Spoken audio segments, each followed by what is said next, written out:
Perlin Budol, nagmala Victoria's Secret model sa kanyang latest post sa social media. Narito ang buong detalye.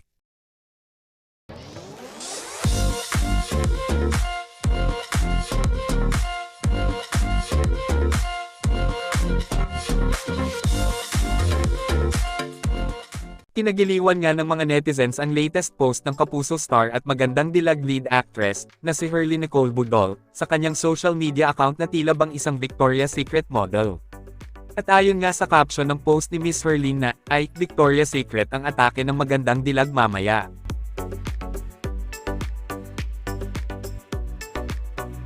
At may isang netizen na napakomment nga na, ito ang beauty na bagay sa supranational. Kabugera ang dapat maipadala sa supranational. Kayo, anong masasabi nyo tungkol dito? Bagay ba na maging isang Victoria's Secret model si Herly Nicole Budol? At sang-ayon din ba kayo na bagay rin si Miss Herly sa Miss Supranational Beauty Pageant? At kung ano ang inyong komento at saloobin, just comment down below at babasahin natin yan at pag-uusapan natin para sa ating susunod na video. Thank you for watching and see you on my next one.